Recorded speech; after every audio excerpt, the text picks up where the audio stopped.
নতুন কোনো কাপড় পরে না ধুয়ে নামাজ পড়ে নামাজের কোনো ক্ষতি হবে কিনা? পরিস্থিতির কারণে স্বামী স্ত্রী যদি ৫ বছর দূরে থাকে তাহলে শরীয়ত মোতাবেক স্বামী স্ত্রীকে কি আবার বিয়ে করতে হবে? ২ হাতের উপর সিজদা করলে সিজদা আদায় হবে কিনা? নামাজের সিজদা অবস্থায় যদি পা উঠে যায় তাহলে নামাজের কোনো সমস্যা হবে কিনা? আজানের সময় কিছু খেলে গুনাহ হবে কিনা? কোনো বাচ্চার বিছানায় প্রসাব করলে বিছানার চাদর ওয়াশ করা যায়, কিন্তু জাজিম বা তোশকে পেশাব করলে ধোয়া যায় না, এক্ষেত্রে করণীয় কি? নামাজের সময় পাশ দিয়ে কেউ গেলে বা আসলে আমার আম্মু নামাজের ভেতরই তাকায়, এতে নামাজের কোনো সমস্যা হবে কিনা? স্বামী স্ত্রী একসাথে জামাতে নামাজ পড়া যাবে কিনা? কোরআন কারীম যদি ভুল বশত পায়ে লাগে অথবা নিচে পড়ে যায়, করণীয় কি? অনেক জায়গায় বসে প্রস্রাব করার ব্যবস্থা নেই, দাঁড়িয়ে পেশাব করতে হয়, এরকম পরিবেশ আমরা কি করব? শহরের বাসায় দেখা যায় ওয়াশরুম এবং টয়লেট একসাথে, সেক্ষেত্রে এসব ওয়াশরুমে উজু করলে কি উজু হবে?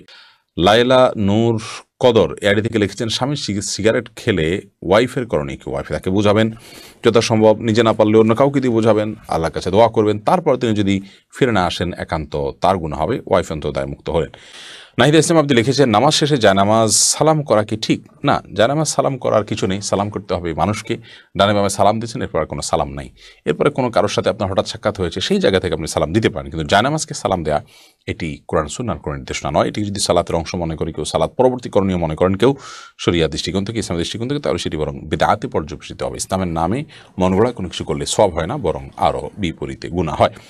এমনি মুস্তাফিজুর রহমান আপনি লিখেছেন, কোরআন কারীম যদি ভুল বশত পায়ে লাগে অথবা নিচে পড়ে যায়, করণীয় কি? ভুল বশত পায়ে লাগলে অথবা নিচে পড়ে গেলে আল্লাহর কাছে মাপ চাইতে হবে, যদি এটা অনিচ্ছাকৃত, তারপরে মাপ চাই নিতে হবে, এবং সেই সাথে ভবিষ্যতে যেন এরকমটি না হয় সেজন্য সাবধানতা অবলম্বন করতে হবে। এর কারণে আপনার বিশেষ কোনো কাফারা নাই। আমরা ছোটবেলা থেকে যে সমস্ত কথা শুনে আসছি যে এর কারণে এত কেজি লবণ দিতে হবে, চাল দিতে হবে গরিবকে ইত্যাদি, এগুলো আমাদের নিজেদের মন গড়া নানান কথাবার্তা। মূলত যদি পড়ে যায়, ইচ্ছাকৃত নয় বরং ভুলে পড়ে গেছে, তাহলে সেক্ষেত্রে সেটার কারণে আপনার বিশেষ কোনো করণীয় নাই, সামনে থেকে সাবধানতা অবলম্বন করতে হবে, এবং যেটি হয়ে গেছে আল্লাহ কোরআনের প্রতি অনিচ্ছাকৃত, তার জন্য আল্লাহর কাছে মাপ চাইতে হবে। রাইসানি আপনি লিখেছেন, আজানের সময় কিছু খেলে গুনাহ হবে কিনা? আজানের সময় কোনো কিছু খেলে কোনো গুনাহ হবে না। আমরা অনেকে মনে করি আজানের সময় কিছু খাওয়া বা পান করা যাবে না, এটা করা যাবে না, ওটা করা যাবে না। আপনি যে কোনো কাজ করতে পারেন, টয়লেটে থাকলে আপনি টয়লেটে কাজও সারতে পারেন। তবে আপনি যখন টয়লেটে নাই, পবিত্র জায়গায় আছেন বা স্বাভাবিক অবস্থা আছেন, তখন আপনি আজান শুনলে আজানের জবাব দেওয়ার চেষ্টা করবেন। এটা হলো মূল কথা। খেতে গেলে খাওয়ার ফাঁকে ফাঁকে আপনি আজানের দেওয়ার চেষ্টা করবেন, কিন্তু আজান হলে কিছু খেতে পারবেন না এমন কোনো কথা নেই। এখানে বিষয় হলো জবাব দেওয়ার চেষ্টা করবেন যদি আপনি পবিত্র জায়গায় থাকেন। শিমুল আক্তার সুমি আপনি লিখেছেন, আমার ছোট 2টা মেয়ে আছে, ওরা যাতে ভয় না পায় এজন্য আমি টয়লেটের দরজা খুলে সব কাজ করি, এদিকে আমার কোনো গুনাহ হবে? আপনি টয়লেটে কাজ করেন, এদিকে না দরজা খোলা না রাখলে তারা ভয় পাবে, তাহলে সেটা আপনি করতে পারেন, কোনো অসুবিধা নেই। ইভেন কোনো ওজোর ছাড়াও যদি আপনি দরজা খোলা রেখে কাজ করেন তাতে গুনাহ হবে ব্যাপারটা সেরকম না, কিন্তু এটি খুব বিশেষ করে বাসার যখন টয়লেটে যখন ঢুকবেন তখন বিসমিল্লাহ পড়ে ঢুকা, বের হওয়া যখন সময় বিসমিল্লাহ পড়ে বের হওয়া, দোয়া পড়ে বের হওয়া, এটি সুন্নাহ সম্মত। যদি না করেন তাহলে সেক্ষেত্রে শয়তান আপনার সাথে শামিল হয়ে যাবে, কিন্তু দরজা খোলা রাখলেই যে শয়তান প্রবেশ করে ফেলবে এমন নয়। তবে দরজা লাগিয়ে রাখা উচিত সচরাচর দুষ্ট জিনের কবল থেকে বাঁচার জন্য।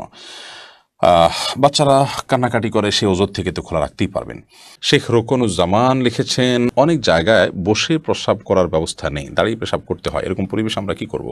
যদি কোনো প্রকার ব্যবস্থা না থাকে এবং দাঁড়িয়ে পেশাব করা ছাড়া নিরুপায় থাকেন, তাহলে আপনি অবশ্যই দাঁড়িয়ে পেশাব সেখানে করতে পারেন, যেহেতু আপনি নিরুপায়। কিন্তু নিয়মিত অভ্যাস বাড়ানো সঠিক নয়, কারণ নবী করিম সাল্লাল্লাহু আলাইহি ওয়াসাল্লাম বসেই সবসময় পেশাব করতেন। তবে বিশেষ একবার তিনি দাঁড়িয়ে পেশাব করেছেন, এবং সেটি কারণ ছিল এমন একটা জায়গায় তিনি গেছেন যেখানে ময়লা আবর্জনা চতুর্দিকে ফেলেছে মানুষ, এবং সেখানে বসার মতো কোনো জায়গা ছিল না, সেজন্য তিনি সেখানে দাঁড়িয়ে পেশাব করেছেন। এরপর এমডি মাসুম বিল্লাহ আপনি লিখেছেন, স্বামী স্ত্রী একসাথে জামাতে নামাজ পড়া যাবে কিনা? অবশ্যই জামাতে সালাত আদায় করতে পারেন। এক্ষেত্রে স্বামী সামনে দাঁড়াবেন এবং স্ত্রী পেছনে দাঁড়াবেন, পাশাপাশি দাঁড়াতে পারবেন না, কারণ নারীদের এবং পুরুষদের কাতার বরাবর হবে না সালাতের মধ্যে, বরং নারীরা পিছনে থাকবেন। নবী করিম সাল্লাল্লাহু আলাইহি ওয়াসাল্লাম বলেছেন, খায়রু সুফুফির রিজালি আউয়ালুহা ওয়া খায়রু সুফুফিন নিসাই আখিরুহা। একজন পুরুষ বা পুরুষদের কাতার সামনে থাকলে সেটা উত্তম, আর নারীদের কাতার পেছনে থাকলে সেটা উত্তম। এই জন্য স্বামী স্ত্রী একসাথে জামাত করলে স্ত্রী অবশ্য পেছনে দাঁড়াবেন এবং স্বামী সামনে দাঁড়াবেন। তবে এটি যেন নিয়মিত না হয় যে তারা বাসায় একা একা জামাত করছেন, মসজিদে গিয়ে স্বামী জামাতে সালাত আদায় করবেন, মাঝে মধ্যে ছুটে গেল তখন তিনি স্ত্রীর সাথে বাসায় জামাত সালাত আদায় করতে পারেন। তন্নি আইডি থেকে আপনি লিখেছেন, নামাজের সময় পাশ দিয়ে কেউ গেলে বা আসলে আমার আম্মু নামাজের ভেতরই তাকায়, এতে নামাজের কোনো সমস্যা হবে কিনা? না, অবশ্যই তার দিকে তাকানো উচিত নয়, কারণ সালাতরত অবস্থায় কেউ যাচ্ছে তার দিকে আপনি তাকানোটা আপনার সালাতের যে খুশু এবং ক্ষুদ্র তার বরখেলাফ হয়। বাট যেটি করা উচিত সেটি হলো নবী আলাইহিস সালাম বলেছেন, তোমার সালাতের সামনে যদি কেউ যায় তাহলে সেক্ষেত্রে তাকে বাধা দাও। কোনো কোনো বর্ণনা আসছে তাকে তার সাথে লড়াই লিপ্ত হয়, কারণ সে শয়তান, কারণ সে তোমার মনোযোগকে নষ্ট করছে, তোমার সালাতের এরিয়ার মধ্যে এসে সে তোমার দৃষ্টিকে আকর্ষণ করে ফেলছে এবং মনোযোগে ব্যাঘাত সৃষ্টি করছে। এই জন্য তাকে বাধা দিতে বলা হয়েছে। সেই বাধার অংশ হিসাবে এরকম হাত দিয়ে তাকে ইশারা দিয়ে দেওয়া যেতে পারে যদি সে টের না পায়। আর এর বাইরে তার দিকে তাকিয়ে থাকলে তো কোনো লাভ নাই, বিধায় তাকিয়ে নিজের সালাতের মনোযোগ নষ্ট করার তো কোনো যৌক্তিকতা নেই, বিধায় আপনার আম্মাকে বলতে হবে এই কাজটি করা যাবে না। রাসেল ভূঁইয়া আপনি লিখেছেন, কোনো বাচ্চার বিছানায় প্রসাব করলে বিছানার চাদর ওয়াশ করা যায়, কিন্তু জাজিম বা তোষকে প্রসাব করলে ধোয়া যায় না, এক্ষেত্রে করণে কি? যেই সব দ্রব্য, যে সমস্ত জিনিসপত্র, আসবাব ইত্যাদি, এগুলোতে পেশাব লাগার পর সেটি পরিষ্কার করার কোনো বই না, সেটা রোদ ইত্যাদি দিয়ে ওটা আলামত দূর করে ফেলতে হবে। এত বেশি রোদে দিতে হবে, এত বেশি আপনার সেটার দুর্গন্ধ দূরের উদ্যোগ করতে হবে যে সেটাতে নাপাকের কোনো আলামত বা নামলেশ নেই।